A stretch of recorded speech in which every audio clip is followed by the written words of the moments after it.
It was the tale of two Boris hitmen today. One, an utter chancer and charlatan who has betrayed his voters. The other, a sage and loyal Conservative whose voice should be listened to. Both interventions make the Prime Minister's position more perilous. But as I've been warning throughout the so-called Partygate crisis, the Tories must be careful not to throw the baby out with the bathwater. There's no obvious successor to Boris. But first, to the traitors. The decision by Bury South MP Christian Wakeford, maybe I should actually call him Christian Wakeford for joining woke Labour, his decision to quit the Tories and join the Labour Party just before PMQs, is actually one of the most disloyal political acts in recent memory. He is a man devoid of morality, and if he had any, he would immediately stand down and force a by-election. After all, he previously sponsored a bill that would have made it possible to hold a recall by-election when an MP defects from the party that they were elected to. But now he's done that himself. I mean, it blows my mind.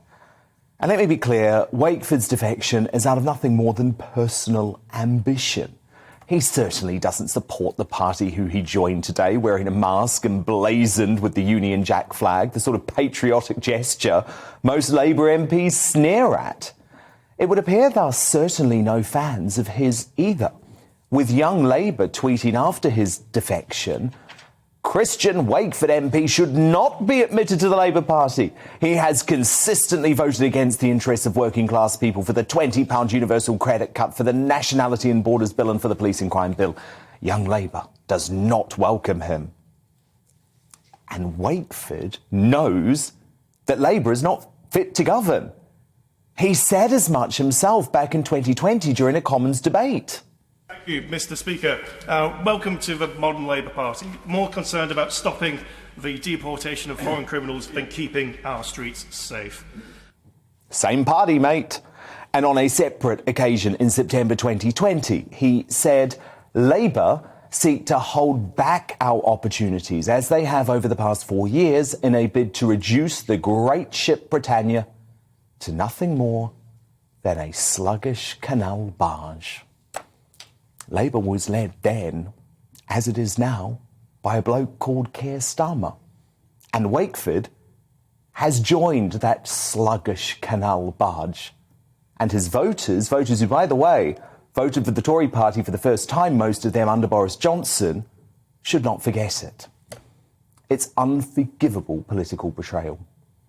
Far more difficult for Boris, though, was this devastating moment during PMQs, where highly respected Tory grandee and an ardent Brexiteer, David Davis, a man I respect a lot, used a historical quote calling for the PM to go. I expect my leaders to shoulder the responsibility for the actions they take. Yesterday, he did the opposite of that. So I'll remind him of a quotation altogether too familiar to him of Leo Amery to Neville Chamberlain. You have sat there too long for all the good you have done. In the name of God, go.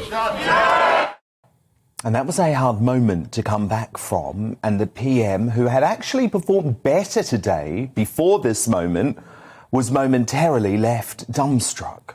I must say to the right honourable gentleman, I don't know what he's talking about, but what I can tell him, I don't know what quotation he's alluding to that he's referring. But what I can tell him is that I think I've told this House repeatedly throughout this pandemic, I take full responsibility for everything done in this government and throughout the pandemic. I mean, I actually felt for the Prime Minister then. It must have been a punch to the guts. Will Boris fight the next election? Probably not. Is now the time for him to go for the sake of the Conservative Party and the country? Definitely not. Ironically, a quick confidence vote, which will be forced if 54 Tory MPs write letters of no confidence to the 1922 committee, could actually end up being the best thing for Boris if he wins, which at the moment he almost certainly would. Another vote could not be triggered for 12 months, giving him a chance to shore up his leadership. And while she would probably back Boris as PM, if he ran naked around Buckingham Palace, the Culture Secretary, Nadine Dorries, makes a fair point that a leadership contest at this moment risks leading to a Prime Minister Keir Starmer. Making an impassioned defence to the Times today, she said, "The people who are doing this are being disloyal to the Prime Minister, the party, their constituents and the wider country. They should judge the Prime Minister on his record of achievement. We have more people boosted, tested and more antivirals than any country in the EU. We have the most open and fastest growing economy in the G7. He has led us out of a global pandemic to the other side. We have a responsibility to govern in a way that is stable and secure." Now, many of you will know I was a supporter of Boris Johnson. No other Prime Minister could have delivered Brexit against the wishes of the destructive civil service blob.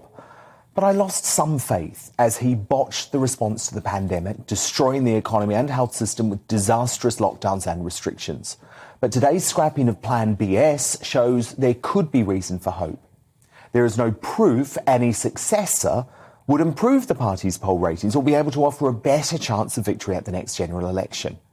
Patience, not something that's on display in Westminster much these days, but patience right now is required.